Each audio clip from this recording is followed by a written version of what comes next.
The movie opens as we are introduced to Caine. Caine is a black adolescent residing in the Los Angeles Watts district. He enters a convenience store with his friend O-Dog just before his high school graduation to buy some alcohol. One of the Korean owners is immediately skeptical of the duo and keeps a tight eye on them, fearful that they would steal anything. When O-Dog becomes agitated, the woman and her husband instruct them to select what they require, pay, and leave the store.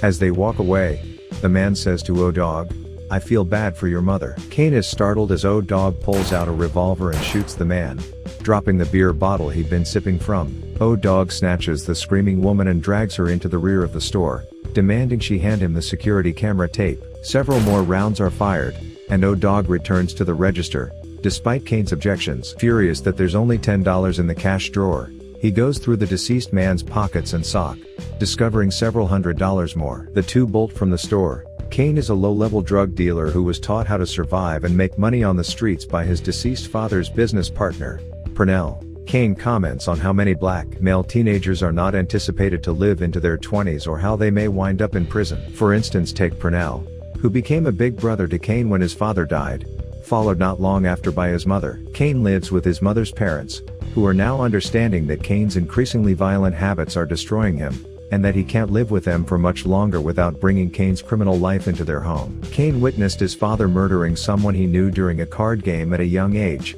as well as his mother's decline and death due to heroin use.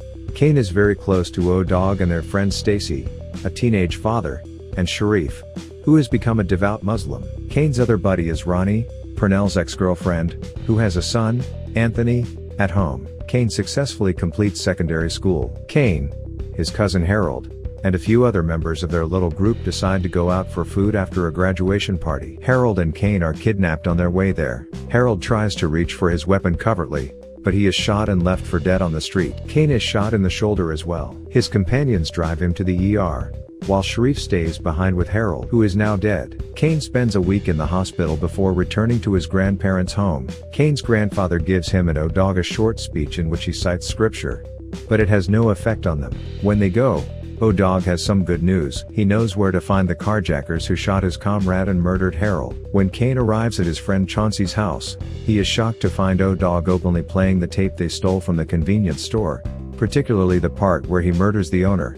O-Dog is arrogant and proud, and no amount of persuading by Caine will get him to quit exposing the footage to their pals. One of their crew members hands the excited O-Dog a pump-action shotgun, and they head off to find the jackers. Caine informs his friends on the way that he is really hesitant about their mission because he has never actually killed somebody. O-Dog chastises him for his weakness. They immediately locate their targets at a fast food stand, sneak up on them, and shoot both of them.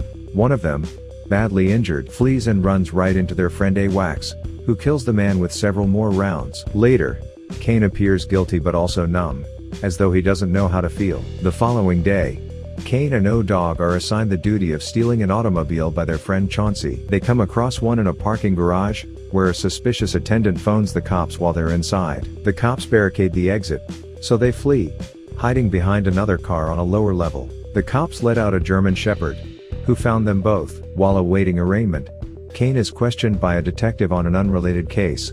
Caine's prints were discovered on the bottle he'd been drinking from at the convenience shop. He is not prosecuted with the crime, however, because there is no video evidence proving he was present. Because O-Dog is still a kid, he is not charged with grand theft. The next day, Caine meets with Sharif and Stacy. Stacy says that he and Ronnie are relocating to Atlanta, where Ronnie will work as an office clerk. She wishes for a better life for Anthony, a want shared by Stacy, who wishes for a better life for his own children. Sharif and Stacy want Caine to join them because life in LA is becoming increasingly uncertain for them. Caine feels apprehensive about such a significant change in his life. Caine accepts delivery of a stolen Ford Mustang that a custom technician has repaired and cleaned, re-registered as a used vehicle with new papers. Caine is thrilled with the car but dissatisfied with the standard wheel rims that came with it. He follows another young man with better rims, robs him of his money, compels him to buy him lunch at a drive-thru, and snatches his car for its wheels. Caine also purchases a little amount of crack to prepare for sale. He tries to slip a tiny bit of money to Ronnie with the money he makes from dealing,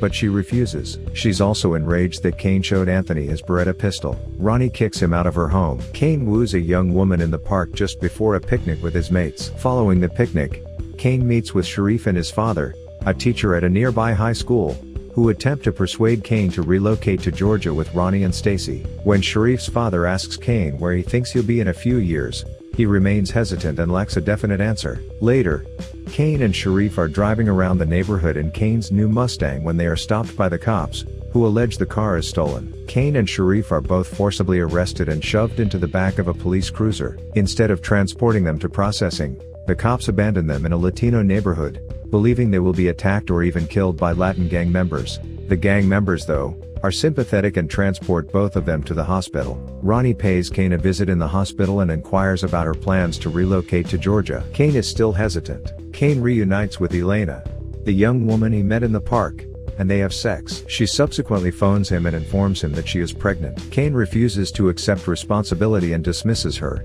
despite her pleas that he was the only person she'd had sex with. Ronnie prepares a farewell party for herself and Anthony. She comes into Anthony on her back stoop with Caine and O-Dog, who proposes they offer Anthony a sip of beer. Ronnie grows enraged and brings her son back into the house. Caine and she subsequently had sex in her bedroom. Chauncey becomes frustrated with Ronnie as they both return to the party. Caine becomes upset and assaults Chauncey, severely beating him while his buddies and Ronnie try to drag him away. Ronnie asks Caine to join her one last time to see Purnell before she departs. Caine hasn't seen or written to Purnell in a long time.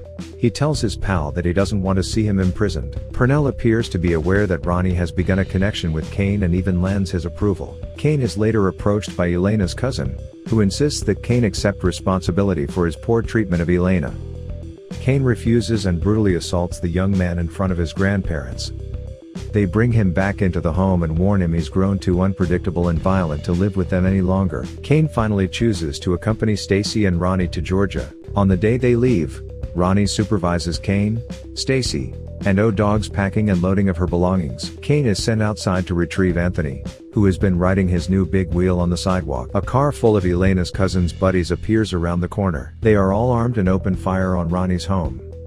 Sharif is killed after being shot multiple times. O-Dog fires blindly while racing for cover. Caine and Ronnie collapse on the floor inside the home, and Caine, after taking several rounds to the chest, throws himself on Anthony, protecting him from the worst of the gunfire. O-Dog has survived and is the first to discover Sharif and Caine in distress. Ronnie and Stacy rush to Caine and carry Anthony back into the house, unharmed, while Stacy holds Caine. Caine, who is bleeding to death, thinks on his violent life, with various episodes from his past flashing on the screen. As he dies, you can hear his voice stating that it is too late for him to live a safer life. Subscribe to my channel and comment down below I've subscribed. Turn on notifications, and leave a like to help the channel grow. Thanks for watching my video.